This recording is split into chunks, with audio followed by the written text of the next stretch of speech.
Hello दोस्तों, इस video में आपको बताया जाएगा आरआरसी ग्रुप डी 2021 में जो एग्ज़ाम होने वाला है उसका सिलेबस और स्ट्रेटजी। साथ ही साथ आपको ये भी बताया जाएगा कि मैंने कैसे आरआरसी जो ग्रुप डी जो पास किया था 2018 वो भी फर्स्ट अटेम्प्ट में, इसको अब भी आपको बताया जाएगा। और साथ ही साथ आपको ये भी बताया जाएगा कि आप पेपर को कैसे सॉल्व करें, कम से कम कितना नेगेटिव करें ना करें, जिससे आपको नॉर्मलाइजेशन का लाभ मिल सके। ये फुल स्ट्रेटजी आपको बताई जाएगी इस वीडियो में। सबसे पहले आपको ये बता दिया जा रहा है कि बहुत सारे छात्र इस वीडियो के बाद ये भी कमेंट करेंगे कि सर आप तो एग्ज़ाम अटेम्प्ट पास किए हो कि नहीं हो, ये तो मुझे बिलीव नहीं हो रहा है। तो इसके लिए आपको बता दिया जा रहा है कि मैं कुछ दिन बाद ही अपना इंस्टा आईडी एक बनाऊँगा, उसमें आपको अपना पेपर पीईटी कहाँ करने गया था उसको बाकायदा दिखाऊंगा, जिससे कि आपको विश्वास हो जाए कि हाँ मैंने कैसे फर्स्ट अटेम्प्ट में आरआरसी ग्रुप डी पास किया था। ये रही फ्यूचर की बात, आपको ज़रूर दिखा दूंगा एक बार, लेकिन इस वीडियो में नहीं, इंस्टाग्राम में। सो पहले बात करते हैं स्ट्रेटजी से पहले आपको बता दिया जा रहा है कि ग्रुप डी पास करने के लिए मैंने क्या किया था कि रेलवे से पहले एसएससी के लिए मैं तैयारी कर रहा था। इसलिए मेरा जो स्ट्रॉन्ग पॉइंट था मैथमेटिक्स और रीजनिंग, मेरा स्ट्रॉन्ग पॉइंट था, इसीलिए मुझे ग्रुप डी में काफ़ी दिक्कत नहीं आई। लेकिन मुझे प्रॉब्लम हुआ था कहाँ, तो जीके में मुझे बहुत प्रॉब्लम हुआ था। और इसके लिए 2018 में जो एग्ज़ाम हुआ था उसमें अच्छा खासा टाइम मिला था, कम से कम 6 to 7 मंथ मिला था। इसलिए मैं अपने ग्रुप में जो भी ग्रुप स्टडी कर रहा था उसमें मेरे दोस्तों ने काफ़ी जीके स्ट्रॉन्ग करने में मदद की। मैं ऐसे भी बोल रहा हूँ कि मेरा मैथ और रीजनिंग स्ट्रॉन्ग था और मुझे जीके में ही प्रॉब्लम थी, इसलिए मैंने आसानी से ग्रुप डी स्ट्रगल कर लिया था।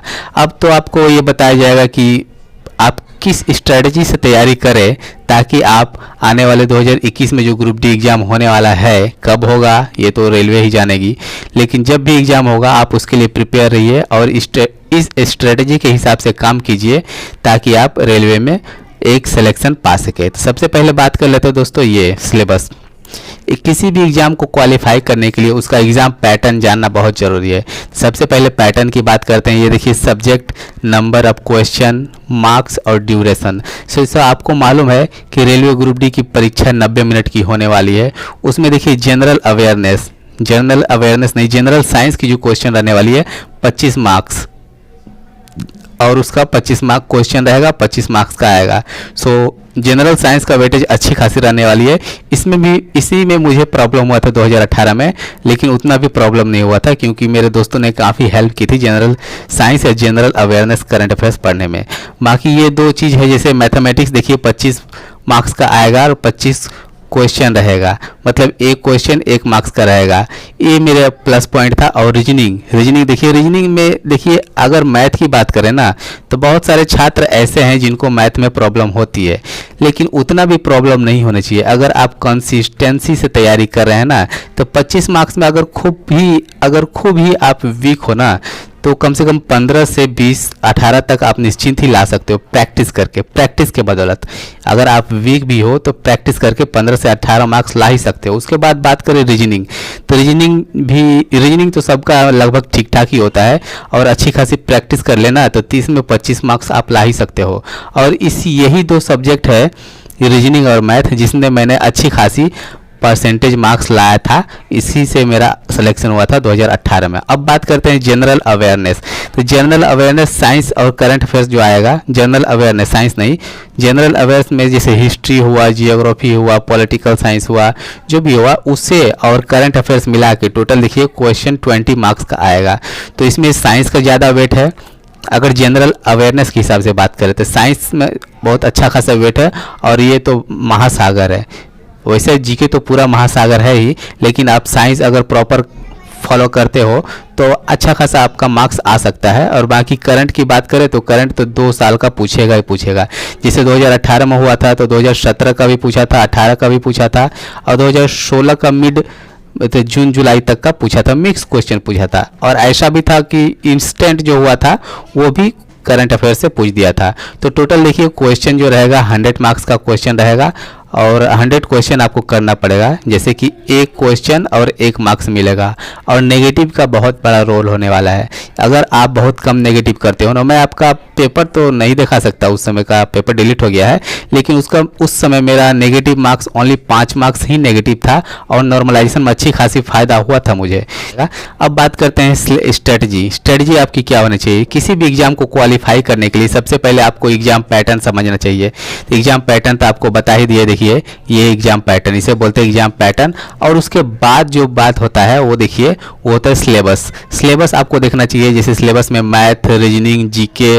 सिलेबस में मैथ का अगर देखिए तो मैथ में कुल कितना चैप्टर है। अगर आप सिलेक्टिव चैप्टर कर रहे हो, अगर आपके पास टाइम नहीं है, लेकिन आपके पास तो 2 साल से टाइम पड़ा ही पड़ा है, तो निश्चित ही आप सिलेबस मैथमेटिक्स कवर किए होंगे।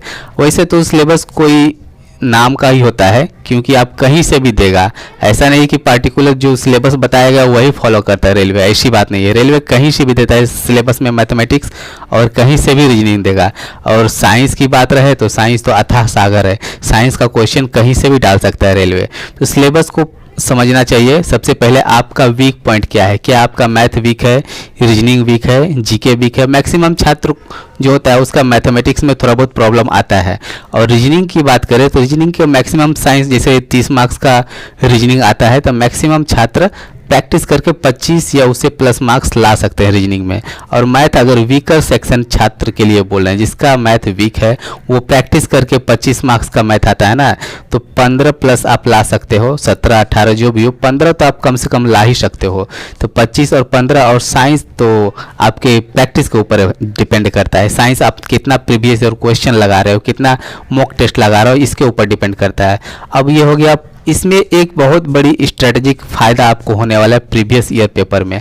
आप किसी भी पब्लिकेशन का प्रीवियस ईयर ले लीजिए, चाहे कोई भी पब्लिकेशन हो। मैं तो जैसे अभी मैं बात करूंगा, जैसे रुकमणी पब्लिकेशन का लीजिए, प्लेटफॉर्म का जो प्रीवियस ईयर 2018 में जो एग्ज़ाम हुआ उसका आप ले लीजिए पेपर। और उसमें जो जीके, ओनली फॉर जीके के लिए बोल रहे हैं, मैथ और रीजनिंग तो कहीं से ही बनाइए, या प्रीवियस ईयर से मैथ भी बनाइए, कोई बात नहीं, मैथ भी बनाइए, रीजनिंग भी बनाइए, लेकिन पार्टिकुलर जीके के लिए बोल रहे हैं। जीके के लिए अगर आप प्रीवियस ईयर ले रहे हैं ना रुकमणी पब्लिकेशन का, तो सिर्फ जीके के लिए बोल रहे हैं हम। उसमें प्रीवियस ईयर का सॉल्व बहुत अच्छी तरह से दिया है। जो भी सॉल्व दिया है ना, एक क्वेश्चन है, एक क्वेश्चन के ऊपर जो सॉल्व नीचे दिया है उसमें 4 क्वेश्चन, 5 क्वेश्चन, ये इवन 8 क्वेश्चन तक उसका डिस्क्रिप्शन दिया है। जैसे कोई क्वेश्चन पूछा है तो उसके बारे में जो डिस्क्रिप्शन दिया है उसको आप पढ़िए, नोट डाउन कीजिए, मार्किंग कीजिए, बुक में मार्किंग कीजिए। उसके बाद आप देखिए मॉक टेस्ट लगाइए, काफ़ी अच्छी खासी इंप्रूवमेंट देखने को मिलेगी। तो दोस्तों ये था, देखिए एग्जाम पैटर्न बहुत ज़रूरी है जानना। सिलेबस मतलब कौन कौन सा चैप्टर आएगा, वैसे सिलेबस की तो कोई ये नहीं है, लिमिट नहीं है, आपको पूरा फुल प्रिपेयर होना ही पड़ेगा। उसके बाद करते हैं प्रीवियस ईयर पेपर। ये वेरी वेरी इंपॉर्टेंट है। आपको 90 नहीं तो 80% रिपीटेशन यहीं से होगा। रिपीटेशन मतलब सेम क्वेश्चन नहीं, उसी के हिसाब से क्वेश्चन थोड़ा बहुत ये करके देगा। और रही ये मैथमेटिक्स, रीजनिंग, जीके, इसके लिए आपको बार बार प्रैक्टिस और मॉक टेस्ट लगाना पड़ेगा।